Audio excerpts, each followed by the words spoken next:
Videos देखने के लिए सब्सक्राइब करें जनसत्ता.com, बेल आइकन दबाकर पाएं लेटेस्ट नोटिफिकेशंस। नमस्कार, जनसत्ता में आपका स्वागत है। मैं हूं दिग्विजय सिंह। 1932 में महज 6 ऑफिसर्स, 19 एयरमैन और ब्रिटिश रॉयल एयरफोर्स के छोड़े हुए कुछ पुराने वेस्टलैंड वेप्टी विमानों के साथ अपना सफर शुरू करने वाली भारतीय वायुसेना आज दुनिया की चौथी सबसे बड़ी वायुसेना बन चुकी है। लेकिन यह तो महज एक ट्रेलर है, पूरी पिक्चर तो अभी बाकी है मेरे दोस्तों, क्योंकि आने वाले समय में इंडियन एयरफोर्स में कई ऐसे एयरक्राफ्ट और एयर इक्विपमेंट शामिल हो रहे हैं जिनकी बदौलत भारतीय वायुसेना एक साथ चीन और पाकिस्तान दोनों तरफ से आने वाली चुनौतियों का बखूबी सामना कर सकती है। वो कैसे और क्या है भारतीय वायुसेना का प्लान, जानने के लिए देखिए हमारी ये खास रिपोर्ट।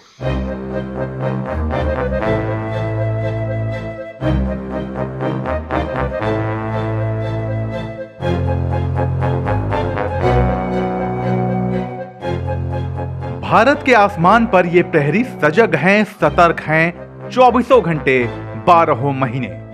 हम और आप अपने घरों में चैन की नींद इसीलिए सो पाते हैं क्योंकि हमें मालूम है कि इंडियन एयरफोर्स के रहते दुश्मन इस ओर बुरी नजर डालने की हिम्मत भी नहीं कर सकता, फिर चाहे वो कितने भी एडवांस एयरक्राफ्ट लेकर क्यों ना आए। बालाकोट एयर स्ट्राइक के बाद पाकिस्तान ने अमेरिकी F-16 के दम पर यह हिमाकत की थी, तो उसका अंजाम क्या हुआ यह पूरी दुनिया ने देखा।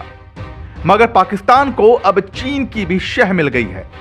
भारत की पूर्वी और पश्चिमी सीमा पर एक साथ खतरा किसी भी वक्त बढ़ सकता है। ऐसे में इंडियन एयरफोर्स भी तैयार है हर खतरे का मुंहतोड़ जवाब देने के लिए। वो क्या मुकाबला करेंगे हमारे भारतीय वायुसेना का, जहां पर कि हमने सभी विमानों को विभिन्न आयाम में, विभिन्न क्षेत्रों में, विभिन्न परिस्थितियों में जांचा है, परखा है और उनका प्रयोग किया है। तो निश्चित रूप से भारतीय वायुसेना इस मामले में बहुत आगे है और जो युद्ध कौशल और प्रशिक्षण की बात है उसके बारे में पूरा विश्व जानता है कि इसकी कोई सानी नहीं। जिन एयरक्राफ्ट के दम पर भारतीय वायुसेना ने आसमान पर अपनी बादशाहत कायम की है, एक नजर जरा उन पर भी डाल लेते हैं। सुखोई 30 MKI मौजूदा समय में भारतीय वायुसेना का मेन एयरक्राफ्ट, जिसे एयर डोमिनेंस के लिए इस्तेमाल किया जाता है। एयर डोमिनेंस मतलब आसमान में दुश्मन के एयरक्राफ्ट को धूल चटाना। सुखोई की ताकत का अंदाजा इसी बात से लगाया जा सकता है कि बालाकोट एयर स्ट्राइक के बाद जब पाकिस्तानी एयरफोर्स ने भारतीय सीमा में घुसने की हिमाकत की थी, तो सुखोई के सामने आ जाने पर उन्हें लौटना पड़ा। उस वक्त 4 F-16 मिलकर भी एक सुखोई 30 MKI का कुछ नहीं बिगाड़ पाए थे। अपग्रेड प्लान के तहत अब इन विमानों को सुपर सुखोई में बदला जा रहा है, जिसके बाद इनकी क्षमता कहीं ज्यादा बढ़ जाएगी।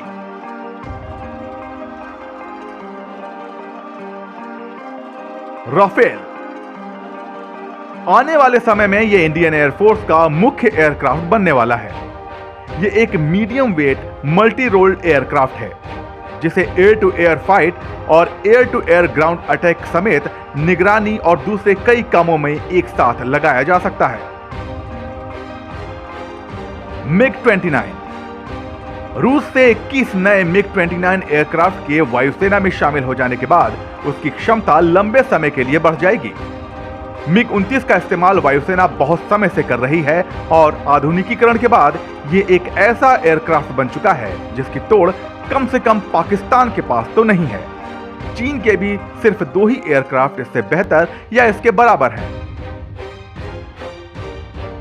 LCA तेजस पूरी तरह से made in India Tejas project वैसे तो तय समय से काफी पीछे चल रहा है, मगर अब तेजस मार्क 1 वायुसेना में शामिल हो चुका है और जल्दी ही तेजस मार्क 1A भी हवा में हुंकार भरता नजर आएगा। इसके अलावा 2 से 3 सालों में तेजस मार्क 2 भी तैयार हो जाएगा, जिसके बारे में कहा जा रहा है कि वो राफेल से भी कहीं बेहतर एयरक्राफ्ट होगा। पिक्चर अभी बाकी है। DRDO और हिंदुस्तान एरोनॉटिकल्स लिमिटेड भारत का अपना 5th जनरेशन फाइटर जेट एमका पर काम कर रहे हैं, जो 2027 तक तैयार हो जाएगा।